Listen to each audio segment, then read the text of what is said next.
Oh, it's on TV. Out at the park, walking your little dog. I know what you love. I know what you dread. Analog horror has been around since the 1990s, but it's pretty different from what we know it as today. In the 90s, analog horror was more along the lines of like found footage films. Some people would argue that the Blair Witch Project from 1999 is kind of the first mainstream film in like the analog horror genre. The Blair Witch was kind of like a blend between analog horror and some would argue like an ARG. Back then they were kind of just known as like found footage films. Between the late 90s and like the late 2000s, there wasn't really any major analog horror films. An example that's more related to like YouTube would be this series called Marble Hornets. When I was younger, Marble Hornets was kind of like my gateway to the whole analog horror genre. I would still consider Marble Hornets as like a found footage series, but kind of the beginning of what we know as analog horror now. Quick summary, this series follows a group of people and their encounters with Slenderman, with the main character kind of documenting it all on like a camcorder and like recording it on little tapes. Hence the analog part of analog horror. I'm not gonna lie though, I got like halfway through this series and then I kind of just stopped watching it. So yeah, analog horror has always been around, but there's this special type of analog horror that's kind of been gaining popularity because of, well, you know, everyone's favorite thing, the internet. The type of analog horror I'm talking about doesn't really have anyone like recording anything. It's more along the lines of like lost media that people found and kind of uploaded it to YouTube. It's honestly really cool. You got people making up these whole stories of like arcades or restaurants, and some of these go really in depth and like some of them just feel believable. Well, some of them. I like to think that the channel Local 58 was one of the founding fathers of this new age analog horror. If you've never seen Local 58, this is basically what it is. I got introduced by this channel by one of my friends, and I think the way he showed it to me is what got me interested in analog horror as like a genre. So we were just kind of at his house, it was late at night, and he asked me, he's like, do you know what Local 58 is? No, what's that? He then proceeded to play one of the videos on the channel without really saying much. And I just remember just sitting on his couch watching this on his TV, and it actually felt like we were watching this late night program.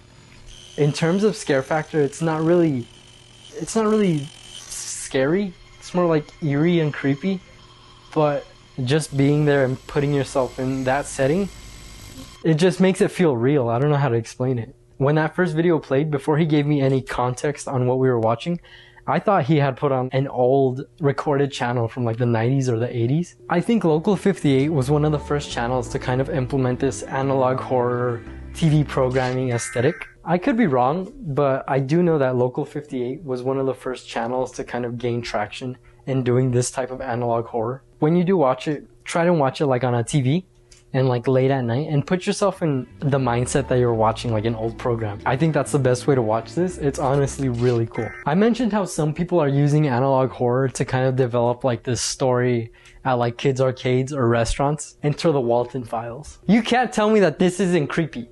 Look, this is disgusting. Look at this man. Is he a man? He's not a man. The Walten Files is a series of tapes that was kind of inspired by by Five Nights at Freddy's. Yeah, the game. Time out.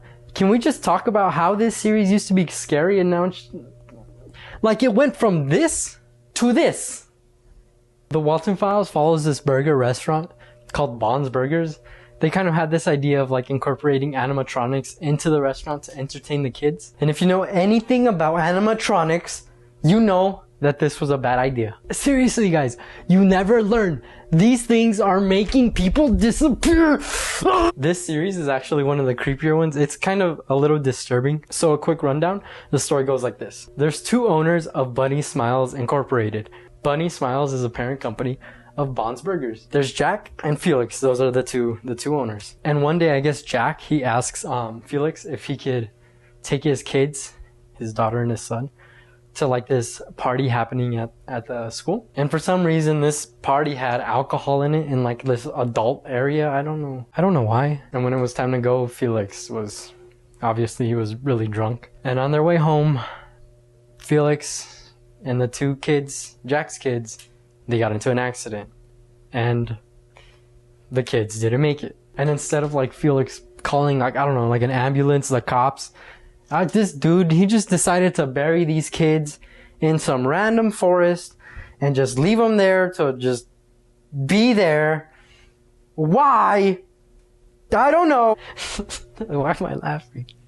That's messed up. And then when Felix got back to Jack, obviously Jack started doing what any sane parent would do. And this dude started panicking and asking where his kids were because Jack, for Felix, whatever, put him there. And then the next day, Jack disappears. And then 17 days after Jack's disappearance, Bond's Burgers opens.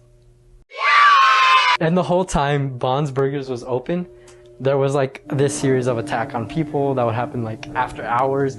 People would go missing. They wouldn't know where they were. And little did they know, those people were just getting stuffed into these freaking animatronics like some kind of Build-A-Bears. Why? That's barely scratching the surface of this story. What's different about this analog horror series is that it uses animation to show the story. And I don't know, it just adds to the creepiness. Like, there are some scenes that just look harmless because they are, like nothing's going on. But then there's some other scenes that are just like what is happening? What am I watching? Who is this guy? What is he doing? You'll be watching this series and you just know, like, no, it's not normal. Like, something's going on. It gives this whole series like a childlike vibe while also being disturbing because you know something's happening. You know what's crazy? I could totally picture a kid on YouTube. He finds this random series and he starts watching it and he doesn't think like anything. Like, he doesn't know that this is horror. He might think that this is cartoons. Have you seen the shows that are on right now? The Mandela Catalog. I think everyone that's into analog horror already knows what the Mandela Catalog is. This is a series that I think made analog horror kind of go into the mainstream. I mentioned how Local 58 kind of founded the template of this new age analog horror.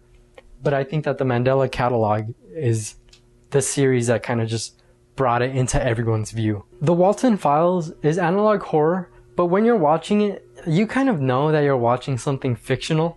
I mean, like the whole animated part, the whole made-up restaurant. You know that whatever you're watching isn't real. Now, I'm not saying that the Mandela Catalog is real, but it feels like that sometimes. One of the ways that the Mandela Catalog feels real is that it uses photos of actual people. And putting these photos of real people into like this public service announcement format just makes it feel like this actually happened. I'm gonna be brief when I talk about the Mandela Catalog because it's been covered all over YouTube, but the story of the series goes like this. The Mandela Catalog is a collection of tapes or like PSAs that instruct you on what to do if you were to ever find your doppelganger. If you don't know what your doppelganger is, it's basically someone that looks like you and is trying to just like get rid of you so they can take over your life. These tapes include instructions on what to do if you ever came across your doppelganger, as well as ways to avoid them. But sometimes the tapes will kind of like glitch out and they'll like briefly flash something that's like weird or kind of just say something that's just creepy. If you're not paying attention while you're watching this, it'll definitely go over your head. But if you are paying attention, you'll kind of be like, what was that? You know? And you'll just like go back in the video and see if you're not going crazy. If you decide to only watch one series of this video, this is the one I'd recommend. It's just like the big papa of analog horror. Go watch it. Liminal Land. This is a pretty new channel. I wouldn't be surprised if you haven't heard of it yet. This one is kind of the more intricate analog horror series. I'm kind of cheating a little because it's analog horror, but it's also like a mixture of an ARG. I mean, it has this whole website of just like information of this theme park called Liminal Land. And you can like click on things and read about it and like see the different types of people that went missing. What's really cool about this series and like this website also, these photos, you can tell that they were made using AI. And because AI sometimes has trouble making faces, especially of like groups of people, you get photos that are just, they look like this. What is going on? This is just really creepy and super uncanny. By the way, I made a whole video on like AI and art. Go watch it if you haven't. Thanks. So this is a story behind Liminal Land. So based on the information on like the channel and the website, these two things are run by either someone from Liminal Land or someone that made it out of Liminal Land. Videos include lost media such as training videos. There's even footage of someone walking around a place called home in Liminal Land. I'm kind of cheating with the whole ARG aspect, but I think the website and like all those different things you can find are kind of what tie it all together and make it feel like this place actually existed. And if you visit the website, you'll see that it's really well done. Like there's a bunch of different things that you can click on and just read up on. It'll tell you information about like rides, places you can stay, such as a Liminal Land hotel. And it even shows you the state that Liminal Land was located in. There's even this little tab up here called guest area. And when you click on that, it'll take you to this password protected page. I don't even know if this is unfinished, if it's supposed to be there. If it is, there's probably like this scavenger hunt for the password that you have to go on to find it, but I haven't found it yet. Analog horror has come a long way from just being the normal found footage films, and honestly, I'm all for it. It's just refreshing when something can be scary and not have to rely on jump scares. Let me know if you've seen any of these series online, or maybe I missed one of your favorite analog horror series. Go ahead and yell at me in the comments. Yeah, that's it for me. Take care. See you in Liminal Land.